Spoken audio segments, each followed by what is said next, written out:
you. That's the Yeah, idea. trying to scale me. That's what you go. John Collison said. He said, we That's need to right. scale Claire. There you go.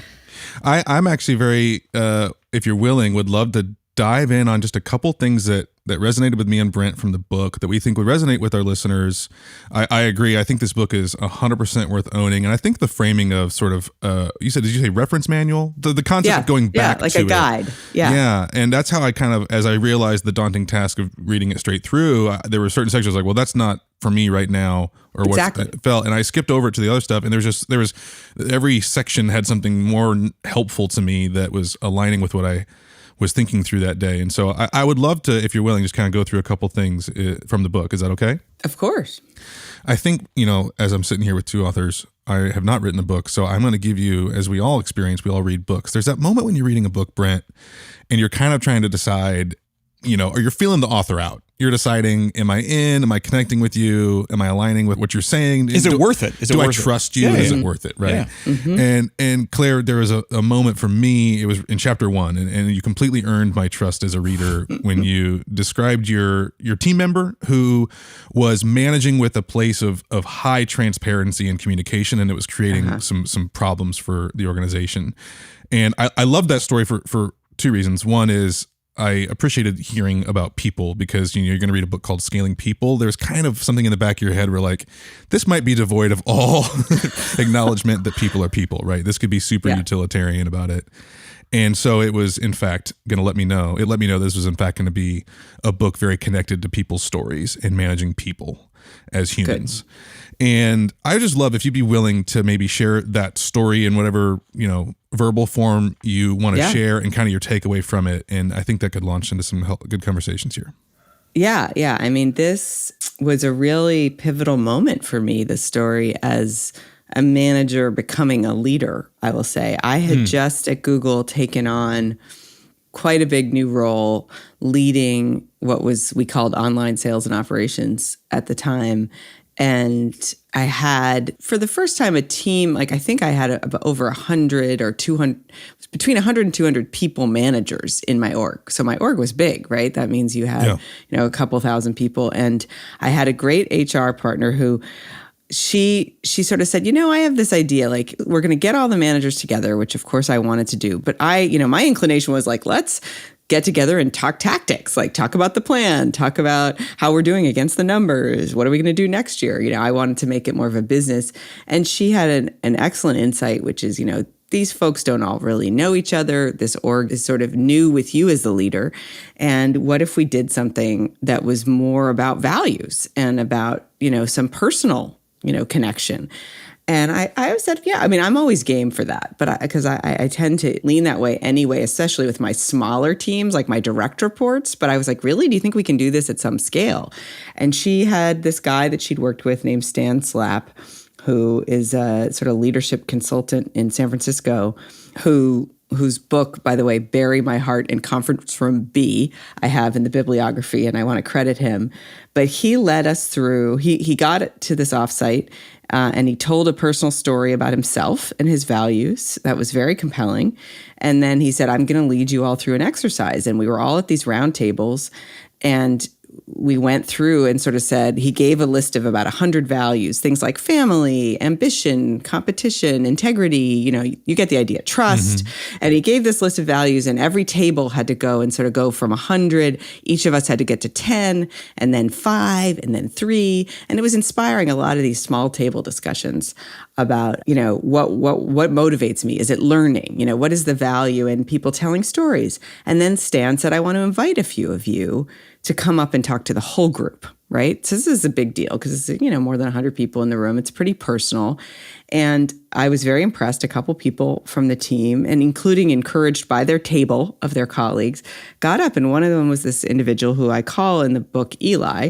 And Eli gets up and tells a story that his value is transparency. And his story boils down to being a very young boy, 7, 8 years old, and realizing that something is wrong with his mother, that she is not well, seeing her, at night, seeing her in the bathroom, changing her clothes, sort of the way she was behaving. She would disappear. He had a stepfather. She'd be gone for a few days, but no one really was telling him. And remember, he's of an age that is, I think as a parent, you sort of don't know how much you tell a kid who's maybe 7, 6, 7, 8. And then he's in school one day and his stepfather comes to pick him up and halfway through the day takes him out for pancakes and tells him his mother has died of breast cancer. And he, of course, was changed forever. But what he held on to that as a value was, how could you not have told me? How could you have not been transparent? I knew something was wrong, and yet no one included me. And this aha moment for me, by the way, I mean, of course, we're all in the room, many of us in tears. He's in tears.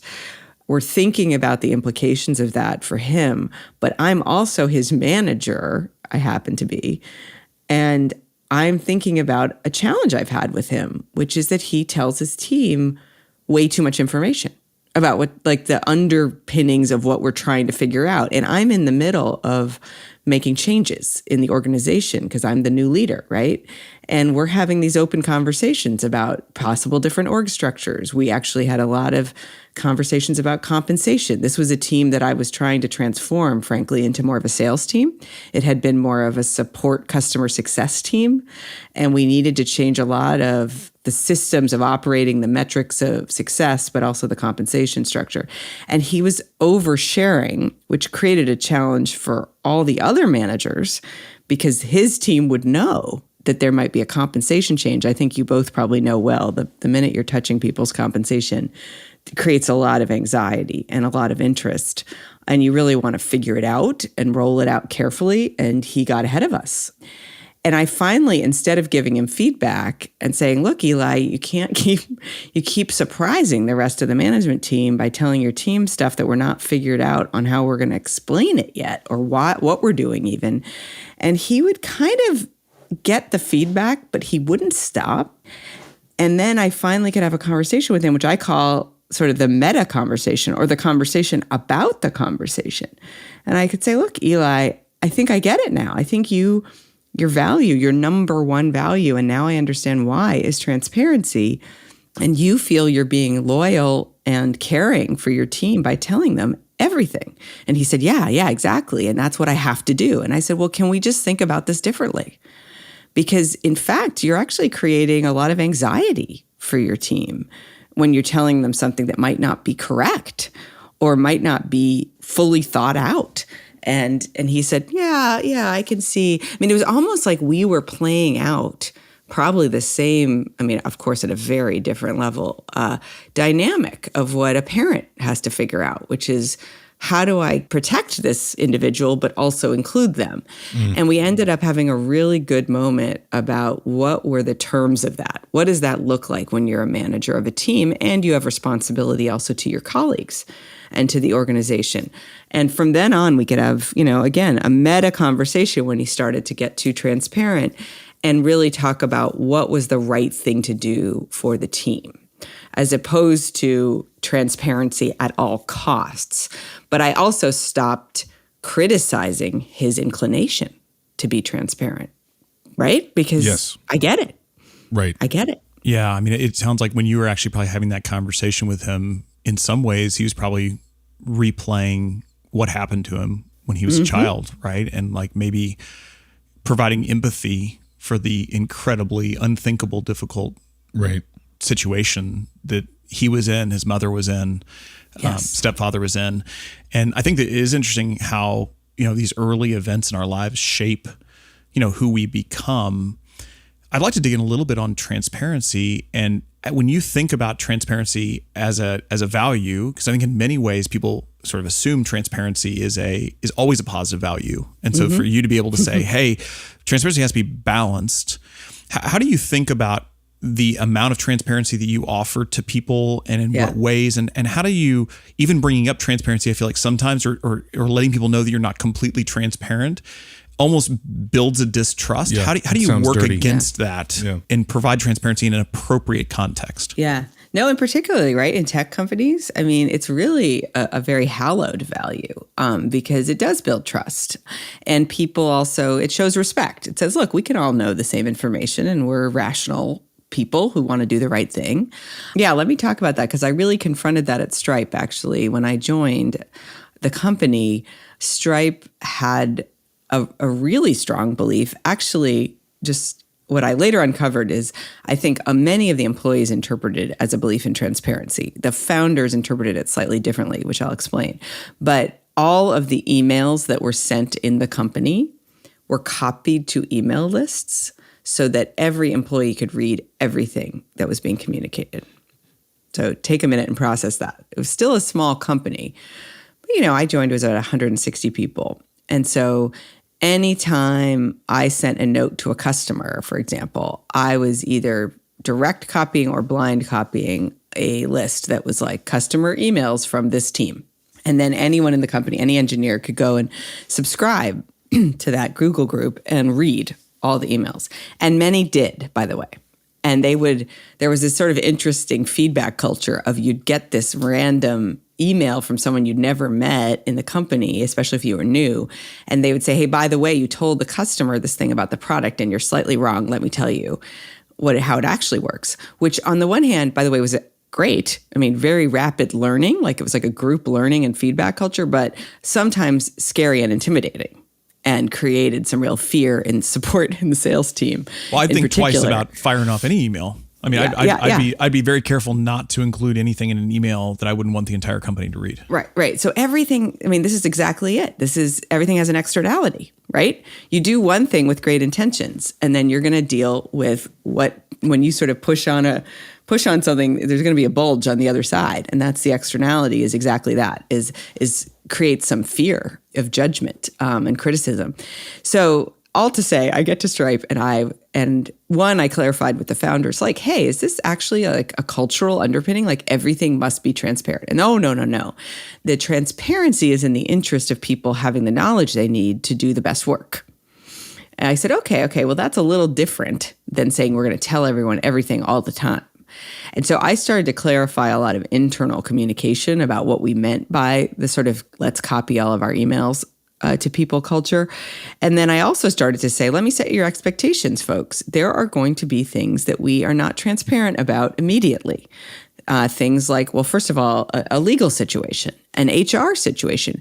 Would you want a confidential matter that's happening, to be revealed? No. In your life? No. This is actually, if you care about other people you work with, you're going to start thinking of cases where you would want information to be kept confidential, and people are nodding. And so I think the way it worked at Stripe, as much as I could create, was let's distinguish between the value, which is let's share information to help everyone have context to make great local decisions, right? Global context to make local decisions.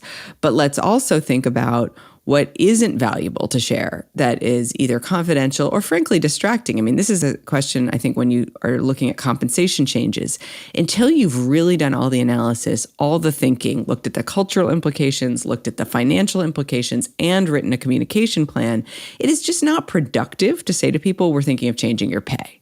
It creates distraction and anxiety, and it won't impact the outcome. I get like 100, of course we're going to consult people as we go through the decision, like the sales team and what do incentives mean to them, but we are not going to include 160 people in a compensation decision. People didn't all believe in that, but they at least respected that there was an intellectual and sort of first principles argument behind what are things we might not be transparent about. And I think, honestly, being transparent, this is now getting very meta, about the fact that you are not going to always be transparent. Setting that expectation is really what matters. Yeah. Yeah, I love that. And I have to confess, early in my career, I would use transparency as a sort of a battering ram, right? Like I would just be transparent with people. And it was really for my good and not for their good. Mm-hmm. And I think that's, for me, where I've settled on the principle is I want to be as transparent as I can for the good of the other. Yes, So I want to maximize my transparency, but always with the intention of helping and being caring and kind and generous to the other person. And when the line is crossed where it is more for my benefit than for their benefit, then that's where I'm transgressing something that I shouldn't. Yes. And I think that's exactly what you're saying is you have to, in an organization, take into account the opportunity costs, not just for the good of the person you're speaking to, but for the good of all the others that are around them, and understand the consequences of language. I mean, we can do great harm or great good with the words that we have, and people take it personally, almost all the things personally. Even beyond words, just the posture, the emotional state you're walking into, whatever situation as a manager you're in. Oh, for sure. Yeah, it's about empathy.